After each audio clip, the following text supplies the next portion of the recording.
Assalamualaikum warahmatullahi wabarakatuh. Hari ini kita pembahasannya adalah mengenai aspek keperilakuan pembuatan keputusan dan penganggaran modal.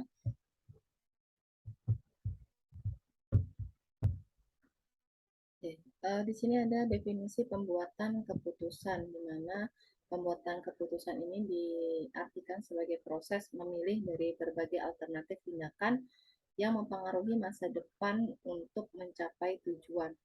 Ada juga pengertian dari Narayan dan Korkopan yang memberikan pengertian pembuatan keputusan di sini adalah interaksi ya.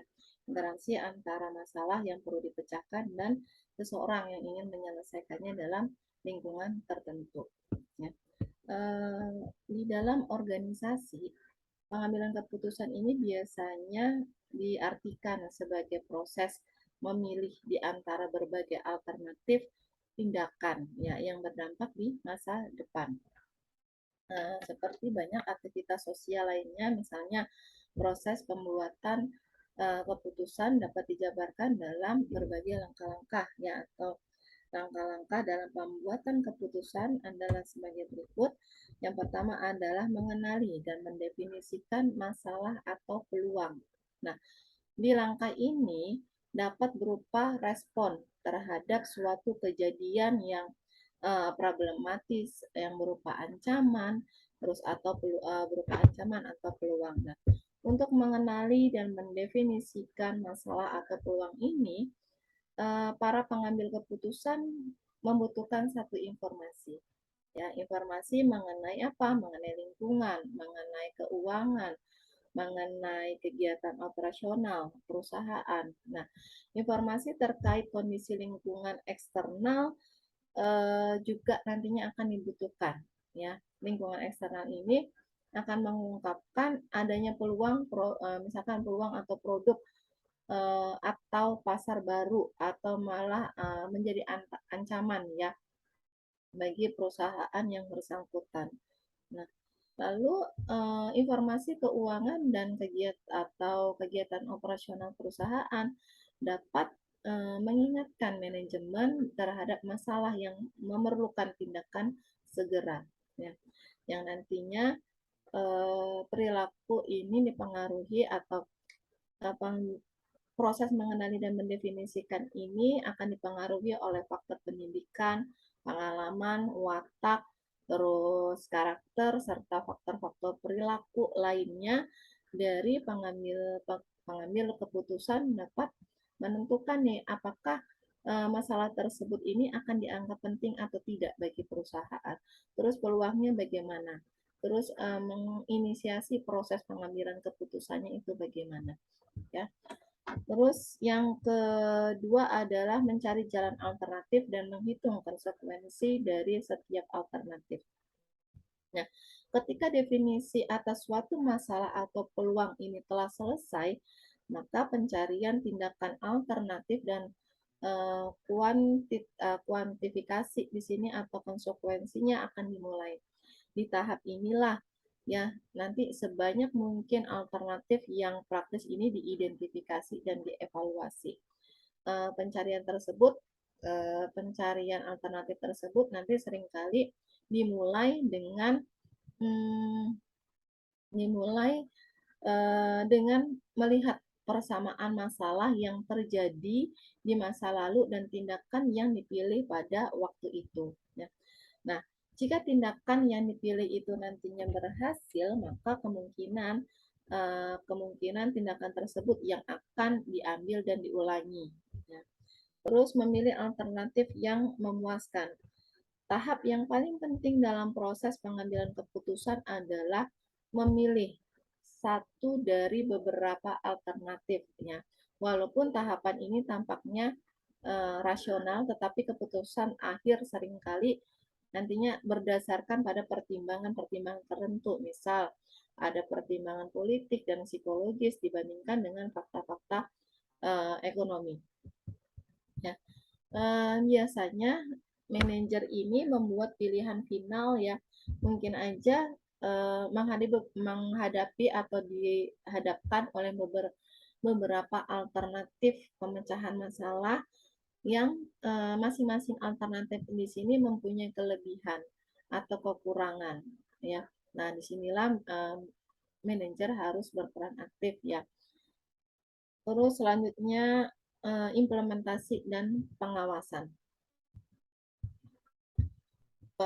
Implementasi dan pengawasan di sini adalah ketika tadi manajer sudah menetapkan alternatif mana yang akan dipilih untuk memecahkan masalah, maka sekarang gilirannya untuk mengimplementasikan, menerapkan alternatif tersebut untuk masalah yang bersangkutan.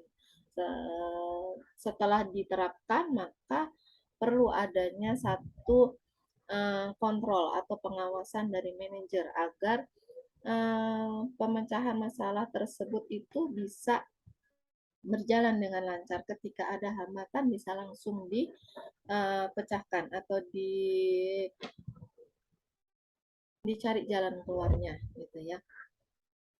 Oke, selanjutnya di sini ada motif kognitif. Dua komponen yang paling relevan dan motif kognitif dalam konteks pengambilan keputusan adalah kebutuhan akan keseimbangan atau kepastian dan kebutuhan akan kompleksitas dan variasi.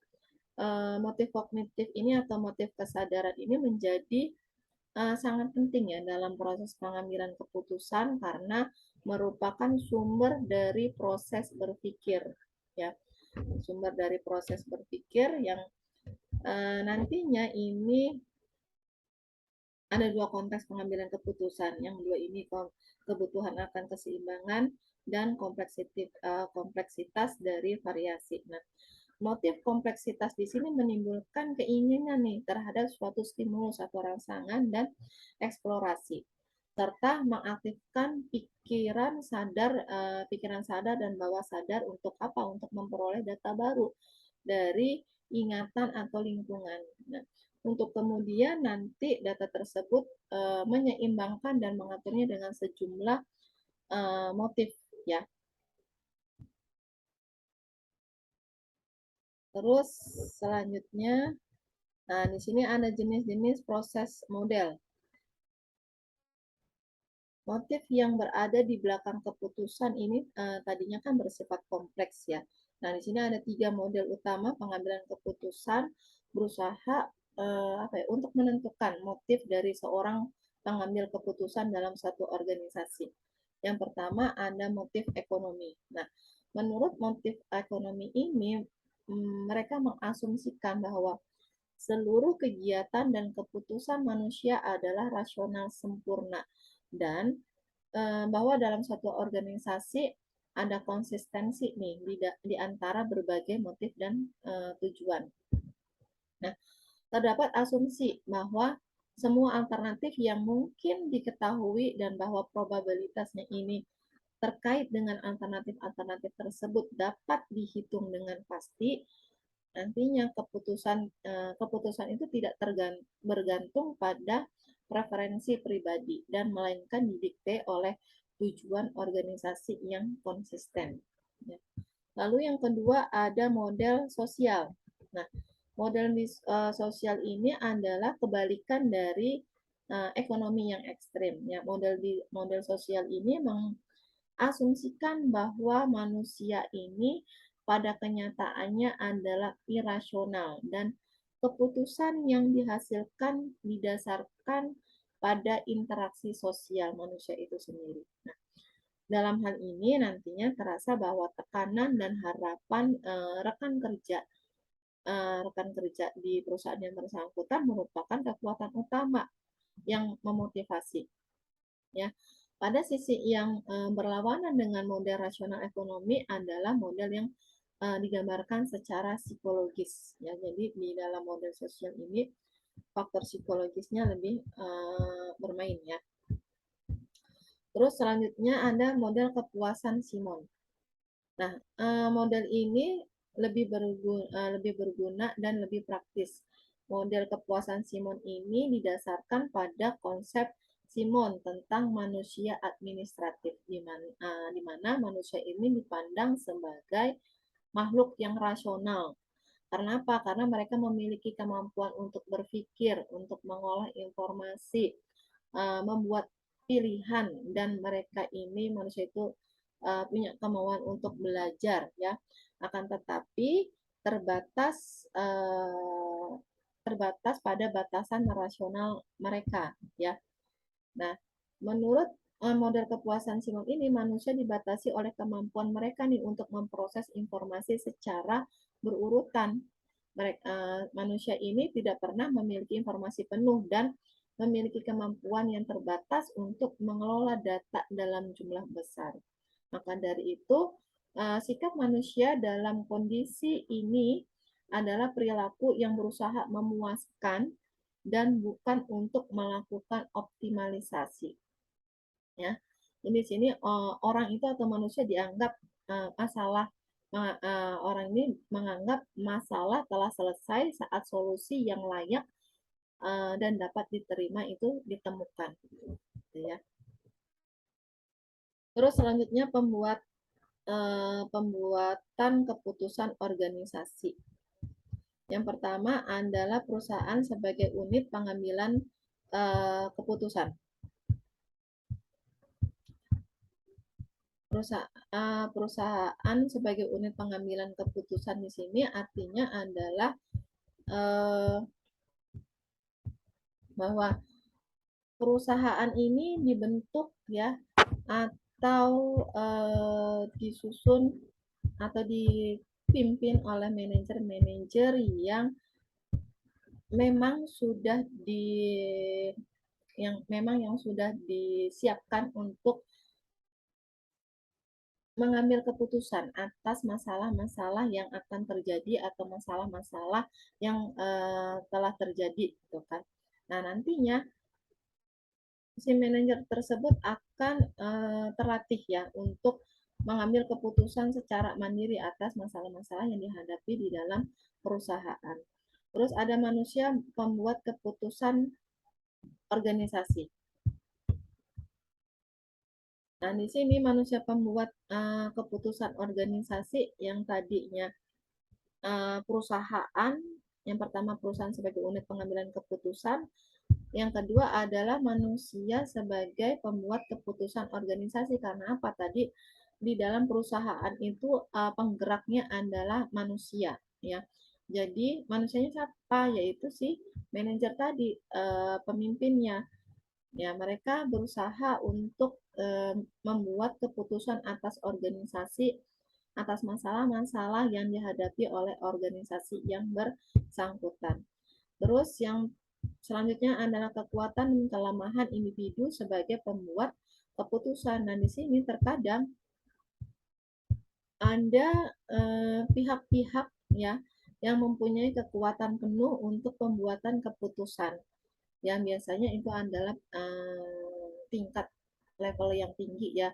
Jadi ketika Anda individu yang memang dominan sekali untuk membuat keputusan di dalam perusahaan sehingga akan mengalahkan uh, mereka yang minoritas di dalam perusahaan tersebut, sehingga nanti si minoritas ini tidak punya kesempatan untuk memberikan atau menyampaikan ide-ide berkaitan dengan masalah yang sedang dihadapi oleh perusahaan. Terus selanjutnya di sini ada peran kelompok sebagai pengambil keputusan, pemecah masalah. Nah, di sini ada beberapa kelompok ya, misalnya dibuat satu tim ya untuk memecahkan masalah yang telah sedang dihadapi oleh pimpinan atau sedang dihadapi oleh perusahaan. Oke. Selanjutnya di sini ada fenomena keperilakuan.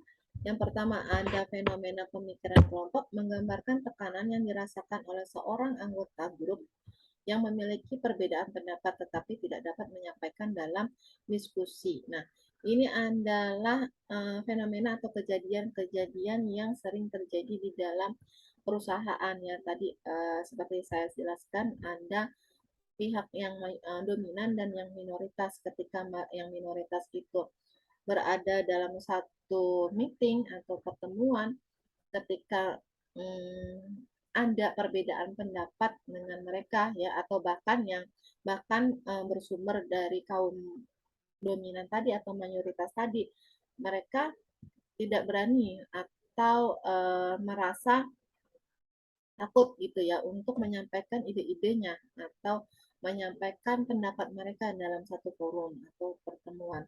Terus selanjutnya fenomena pergeseran resiko. Interaksi manusia yang menunjukkan karakteristik pengambilan keputusan kelompok cenderung agresif dan memilih alternatif berisiko daripada pengambilan keputusan seorang diri. Nah, di sini terkadang orang ini kan ketika dia mau menyampaikan pendapat tadi takut salah. Oh, nanti kalau saya menyampaikan pendapat saya dan pendapat saya itu dipakai oleh perusahaan, otomatis saya akan bertanggung jawab penuh atas apa yang telah saya sampaikan. Nah, karena mereka takut mengambil resiko tersebut, maka mau tidak mau atau mereka mulai bergeser. Mereka setuju aja atas apa yang telah menjadi kesepakatan bersama di dalam pertemuan tersebut ya. Jadi mereka ini takut untuk bertanggung jawab atas resiko-resiko yang akan dihadapi terhadap pendapat yang mereka akan kemukakan. Oke, terus selanjutnya di sini ada pembuatan keputusan novis dan ahli, ya. Pembuatan keputusan dipengaruhi oleh pengalaman dari orang yang membuat keputusan, ya. Otomatis ya bahwa pengalaman ini sering ada yang mengatakan pengalaman adalah guru yang terbaik. Jadi ada perbedaan antara pembuat keputusan antara orang yang sudah berpengalaman dengan yang belum berpengalaman ya. Ketika di sini ada beberapa strategi pembuat keputusan bagi si novice ya atau pemula dan ahli. Tugas analisis dalam penggunaan data yang diantaranya di sini ada pemeriksaan akuntansi, penggabungan pengamatan dan penemuan dan pemberian alasan. Nah di sini pemeriksaan akuntansi di sini si novice di sini harus mengembangkan kemampuan analisis mereka dalam menilai informasi-informasi yang disediakan oleh laporan keuangan atau secara akuntansi ya.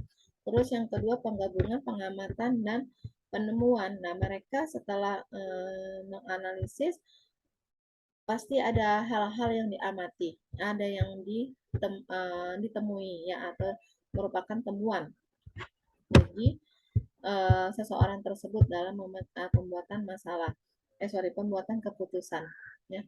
Terus yang terakhir adalah pemberian alasan.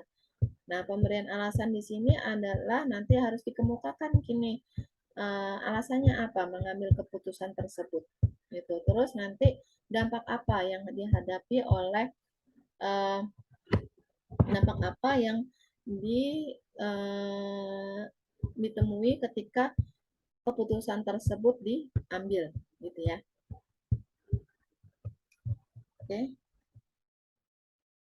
Terus selanjutnya di sini ada peran kepribadian dan daya kognitif. Yang pertama adalah kepribadian, di sini adalah sikap atau kepercayaan dari individu. Daya kognitif ini di sini adalah cara seorang menerima, menyimpan, memproses dan meneruskan informasi. Dalam pembuatan keputusan, kepribadian dan daya kognitif berinteraksi dan mempengaruhi pengaruh dari informasi akuntansi. Ya, jadi di sini peran kepribadian dan gaya kognitif merupakan kayak seperti toleransi ya, toleransi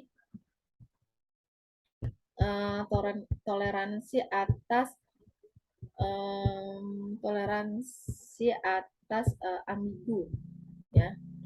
Jadi maksudnya di sini toleransi terhadap ambiguitas atau ketidakjelasan atas dalam proses pengambilan keputusan. Dan di sini nantinya peran kepribadian dan gaya kognitif mengukur sampai pada tingkat mana ya, yang mana nanti individu akan merasa terancam oleh ambiguitas ini dalam situasi pengambilan keputusan dan bagaimana ambiguitas ini mempengaruhi kepercayaan dalam keputusan tersebut ya. Nah, beberapa eh, apa ya, beberapa orang ya mengasumsikan bahwa orang ini tidak toleran terhadap ambiguitas, diperkirakan akan kurang atau yakin dengan keputusannya. Ketika seseorang itu dihadapkan dengan satu ambiguitas, maka sebenarnya orang tersebut itu nggak yakin atas keputusannya tersebut ya. Maka mereka akan berusaha mencari lebih banyak lagi informasi dalam situasi yang ambigu tadi ya, dibandingkan dengan rekan kerja mereka yang toleran. Ya. Oke. Terus selanjutnya di sini ada peran informasi akuntansi. Nah, eh, keputusan manajemen ini, kejadian atau tindakan masa depan ini dipengaruhi oleh informasi akuntansi yang memberikan beberapa stimulus untuk mengenali dan mendefinisikan masalah, kesempatan, alternatif, tindakan yang disolasi, dan untuk menguraikan konsekuensi, serta memainkan peran dalam analisis dan penilaian alternatif tersebut. Ya. Jadi maksudnya di sini adalah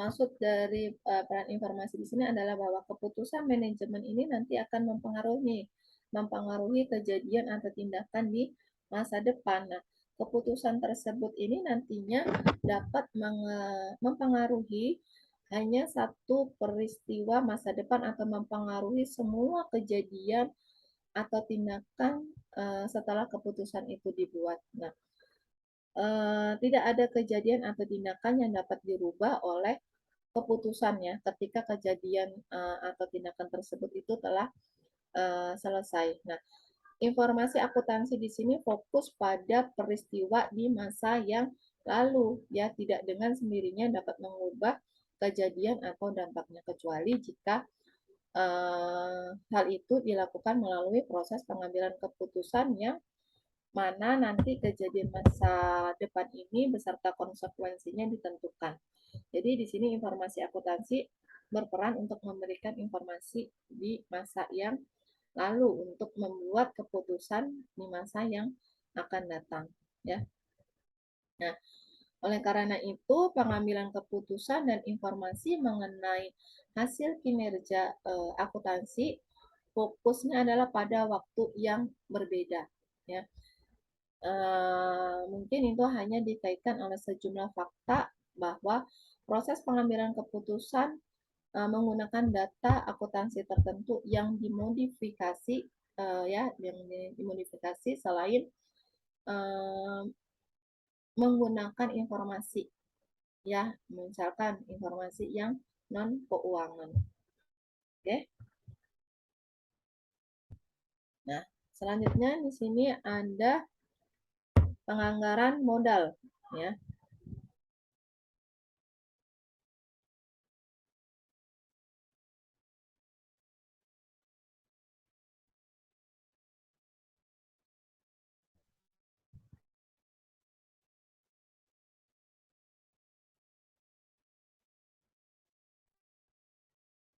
Selanjutnya di sini ada pengertian penganggaran modal adalah proses pembuatan keputusan dalam mengalokasikan dana untuk proyek jangka panjang maupun pembelian aset tertentu.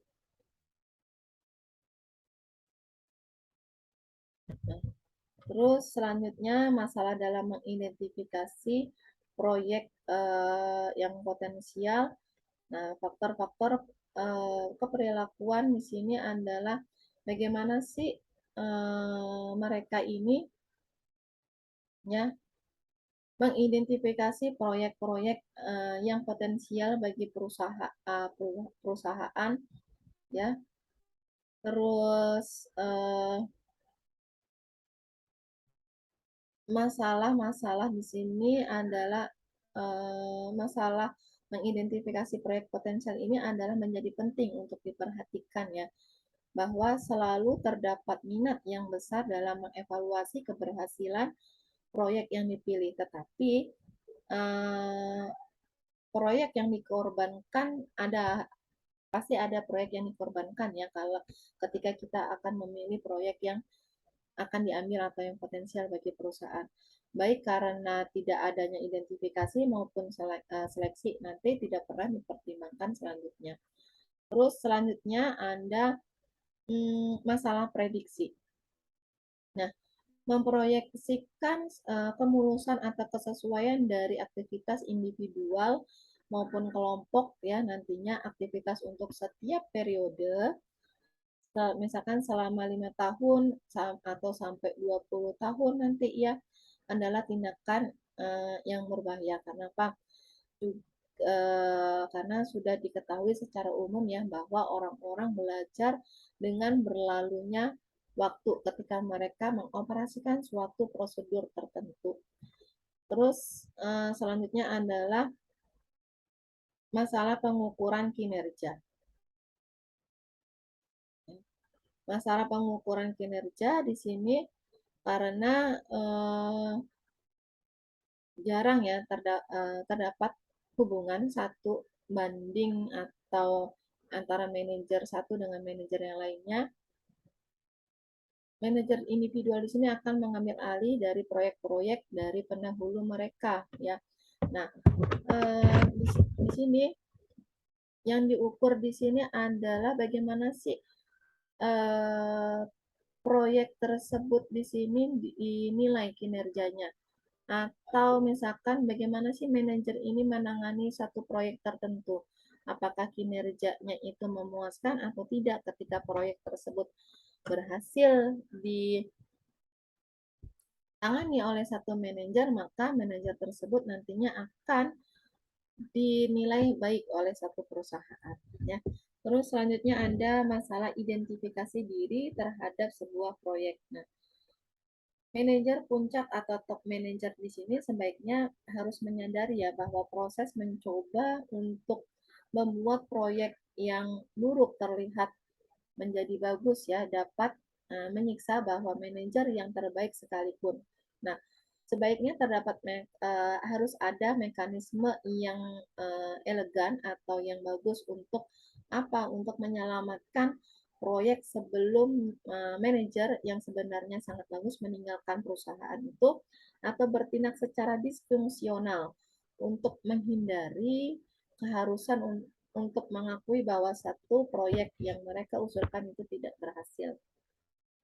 Ya. Terus selanjutnya adalah pengukuran kinerja udah identifikasi terhadap proyek ya dan pengembangan secara personal serta penganggaran modal. Terus selanjutnya adalah perilaku senang dan enggan resiko serta pemetaan proyek ya. Yang perilaku senang atau dan enggan terhadap resiko ini adalah biasanya ditemukan pada atau seorang individu ya biasanya akan bereaksi nih, akan merespon terhadap atau merespon secara berbeda terhadap risiko yang sedang dihadapi. Nah, ada beberapa orang yang tampaknya ini menikmati pengambilan keputusan yang berisiko dan berada dalam situasi yang berisiko. Sementara orang yang lain itu akan mencoba nih untuk menghindari hal-hal tersebut ya. Nah, kondisi tertentu pada tingkat penghindaran risiko oleh pengambilan keputusan dalam penyusunan anggaran modal ini akan mempengaruhi nih bagaimana sih orang tersebut bereaksi atas sebuah proyek. Nah, berdasarkan kelompok data yang sama, ada dua pengambil keputusan yang berbeda. Di sini kemungkinan besar akan membuat keputusan yang berlawanan, bergantung pada perasaan mereka terhadap sebuah resiko. Ya, oke. Terus selanjutnya pemetaan proyek. Nah, di sini seorang manajer di sini harus mampu nih hal-hal apa yang harus dilakukan jika proyek tersebut sudah diambil. Terus apa pengalokasian tugasnya bagaimana, lalu pengalokasian dana modal yang telah diserahkan oleh perusahaannya bagaimana itu harus dipetakan secara baik ya agar proyek tersebut itu berjalan lancar dan sukses. Oke. Oke. Materinya cukup sampai di sini. Saya ucapkan terima kasih ya. Wassalamualaikum warahmatullahi wabarakatuh.